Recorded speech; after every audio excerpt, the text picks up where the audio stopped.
everyone, and welcome to the very first episode of The Tech Effect. The Tech Effect. Love it. Roll what on. a great name. I'm Pete Techman CoMAN, and beside me is Mark, the bearded tech, Skehan. G'day, Pete. How you going, Mark? Good, mate. Good to be here. It is great to Finally be here. get This this is show on really the road. exciting. We've been talking about this for a while now. Yeah. And so this is our very first episode. And yeah, we just want to tell you a little bit, I suppose, about ourselves and the kinds of videos and podcasts that we're actually going to be making for everybody moving forward. Yeah, cool. All right, so, Pete, tell me about you. Oh, I thought we were supposed to start with you first. No, I'll try anything to get out of it, mate. Right, okay. So a little bit about myself. I've been in the technology industry since I was 14. Basically 14 on a professional level, that is. So I got my first job at Dick Smith's at Miranda in Sydney when I was 14. I did a work experience there with school, a one-week work experience. At the end of the work experience, they offered me a job, and I'm like, yeah, great, I love this kind of stuff. So, but before that, I was always interested in computers and electronics and so on. And yeah, look, for me, that's where it started. That thirst for knowledge around technology, PCs, all that kind of stuff. So yeah, that's been my passion for a long time. I won't say how long because it will give away my age, so I don't want to do that. But yeah, that's been a long time. And since that time, my background has been home automation, so I got into that. Programming, designing, installing, all those kinds of things. Got to work on some of the largest homes around Australia, some amazing homes, huge homes. Yeah. And I just got to the point where I went, where to from here? Like, I'm doing a $70 million home that's got over 100 rooms in it, lighting control, AV, everything house. You can imagine. It's a huge house. And I got to the point where I need a new challenge. So I got out of automation, and then I got into doing consulting work for commercial buildings. But before all that, so in between Dick Smith's and the home automation, I actually had an IT company. So back in the day when computers were, not in every home. It was just that point where they started to become affordable. And, I thought I worked for a couple of small computer companies, building computers. And dial-up days. Yes. That tone. Well, even before that, I said build these computers, and I would see that the companies that I was working for was just selling hundreds of computers. I thought, hey, I can do this. As an 18-year-old, I'm going, I can do this, right? So I used to... Quite the entrepreneur, mate. Well, I didn't look at it like that. I just went, they're doing it, why can't I do it? So I just went out there and set up my own IT business, building computers and advertising in the Trading Post, right? Because this is pre-internet, so I can't advertise there. There was no websites or anything like that. Yeah. And then built it up from there, and then worked for a couple of other IT companies, and then, as I said, built up the business. I sold my share of the business, and I got out, and I actually moved to the US, and I worked in the US for about a year when the whole .com boom was happening, and then the bubble burst, and I had to come back home and got back into IT again.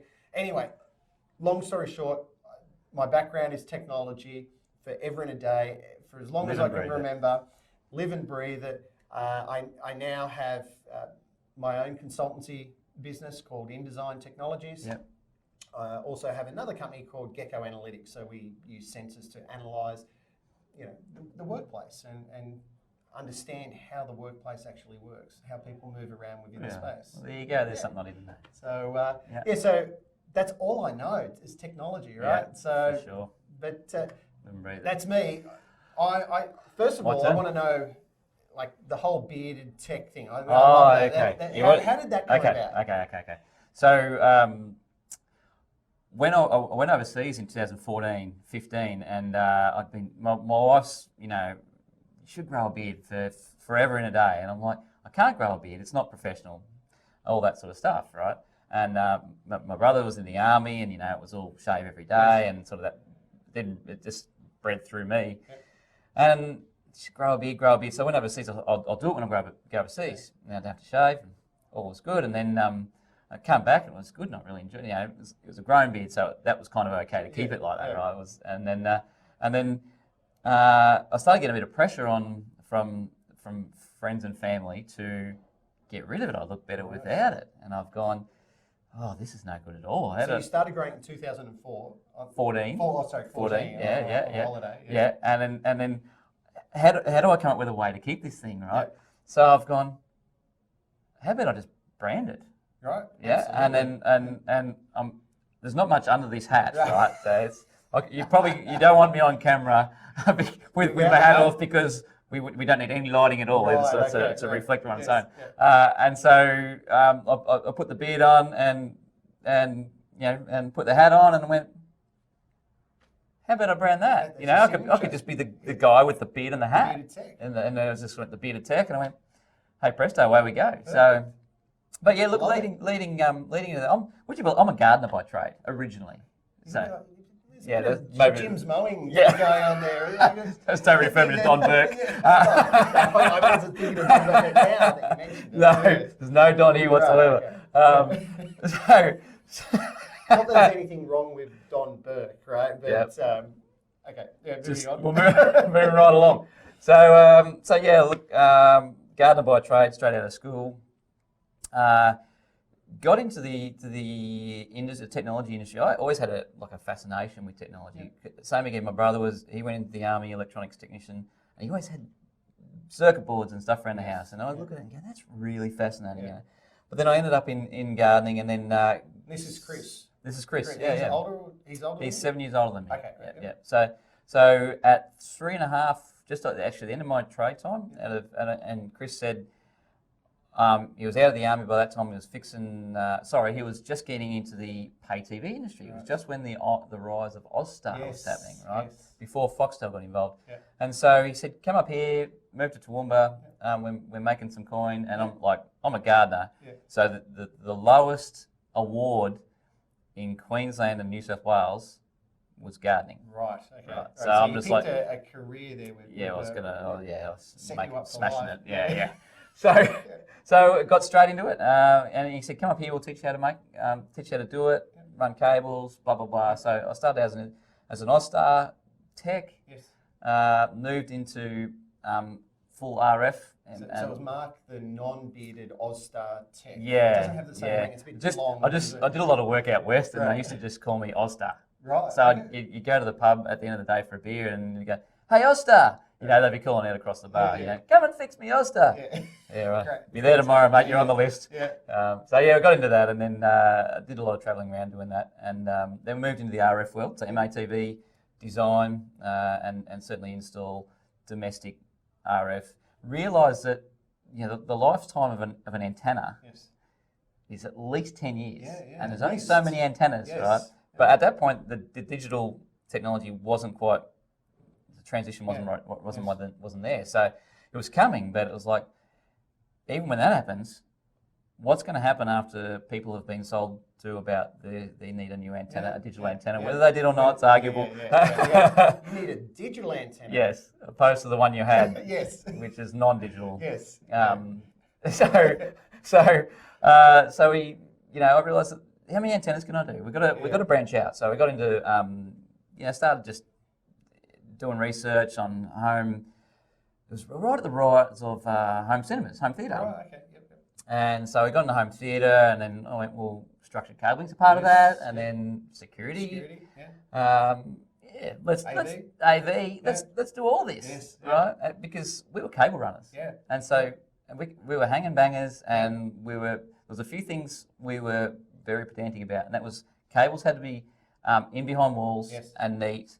And if you're running externally, it had to be straight. Yes. Yeah, wall plates had to be straight. It sounds pretty simple, but I've seen some photos on LinkedIn of NBN installations. Actually, I don't know if you saw. Sorry to digress. But did you see the video in Sydney of the NBN installation where apparently the guy couldn't get between the pits and he went up a tree? No, it went up a tree, dead set. Swear to God, went up a tree, but he used conduit. Oh, that's important. So that makes it all good. Yeah. So he's pit here. Apparently it's blocked. Needs to get from pit to pit. up over the tree. Tree there, conduit, saddles, bang, over to the next tree, bang, back down into the pit. It's creative. Wow. This is the world we live in. Absolutely, unfortunately. And the battles we have. You would expect that with access to the internet and training and all this kind of stuff that we wouldn't come across this kind of thing today, right? Still like back in the day. day, but now, like it's unbelievable. Yeah. So, The NBN's a topic on. We could talk all day on that. Yes. We've got a whole division of our business that's NBN. That's right. You do a bit of fibre. Yeah, quite a lot of fibre, and there's quite a few cowboys out there that are doing things. You just shake your head. And, anyway, we'll get onto that one another day. That's an hour-long episode. Yeah, that's at least. So look, we ended up in that, and we ended up picking up a job in education, a school job, K to 12, and you're from, so just for everyone to understand where we're all from. I'm from Sydney, based in Sydney, and you're... I'm in Toowoomba. Toowoomba. Yeah. So for people who don't know where Toowoomba is, you have Brisbane, which is kind of on the coast. It's southeast Queensland there, and then you've got Toowoomba, which is about 2 hours, hour and a half, hour and a half drive inland, up in the ranges, right? Right at the top of the hill, up the hill. Beautiful spot. Cracking spot. Just not so great in winter. No, that doesn't get cold. Especially in the last, recently. We got into, where were we? You got a job at a school? So I got into the school and actually started to really realise that this is a really nice market and I really enjoy it. So we took our whole business and we're now at the point now, our business, the big picture. Yes. And we're really wholly and solely education focused, K to 12. Private and Catholic and what are you doing in that market specifically? Audio visual, so it's classroom. We're doing a lot of performing arts MPC, so the old basketball court turned into a performing arts, a multi-purpose centre. And we do quite a lot of PA systems, so tones, evac bells, and all that sort of stuff. So making sure we're doing a lot of auditing and different things like that to make sure coverage is really good. So it's quite a unique. There's a lot of opportunity in education. And certainly in training and lots of stuff. So I certainly love it, and so that's where I am now, and that's my digs. So that's great. So and your focus, so your whole business is focused on education. Do you do universities? You're in higher ed? I haven't done so much yet. We've a little bit of nibbles and stuff coming to us, but our real core focus right now, and certainly for the next probably foreseeable future, is really just niching into that K to 12 education space. And most of that work is it a combination between Brisbane and Toowoomba? Ironically, it's probably we used to have an office in Brisbane, and we centralised it. So our head office was always Toowoomba, and and then we started an office in Brisbane, built the Brisbane up. But ironically, probably 90% of our business is in Brisbane, even though we centralised. So lots of travel. Yeah, lots of travel. But you've got a phone, a car, and email. There's not much you can't do. And we're lucky in our game that we have now Zoom and Skypes and Teams. And you can be anywhere as long as you got one of these. You can be connected. Right? Yeah. You can be anywhere in the world, and you can be jumping on a call. Whether that's a good thing or a bad thing. Remember the days I'm probably showing my age here, but back in the days when we had pages, mobile phones, and you'd have to go to a phone booth and ring up from a phone booth. I can't wait for the day when, actually I think it's coming, isn't it? Is it they've forced green screens in the phones these days, so you can almost actually, I think Zoom might be doing it. Right. So you can almost green screen yourself and put in a background that says you're in Mexico or something with a palm tree and a few pina coladas or something like that. So that'll be good if we can hack that system. Then we can be the opposite. That's right. And then go and be in Mexico or something like that and put a green screen behind us, or not a green screen, but just Chroma affected, and then all of a sudden we're in the office. Yes. So that looks like a good day coming, I reckon. Sounds good. So All right. Well, look, that's a little bit about ourselves, right? Sure. So, as I said, we're really excited to be bringing you all things technology, and from all around the world, from trade shows. We just want to share our knowledge and experience, I suppose, with the listeners. Yeah, get a bit of knowledge back from the audience as well. That'd be really good too. Yeah, if we can actually get some feedback, if you've got any questions, write in, either on YouTube or Twitter or wherever you're watching this episode or listening to the episode. We're very contactable. We're very accessible, I should say. So feel free to contact us, reach out, ask questions. We'd love to answer your questions and as I said, just share our knowledge. For sure. Yeah. Can't wait. Fantastic. Watch this space, guys. It's going to be great fun. Yep. All right. Thanks, guys. Cheers.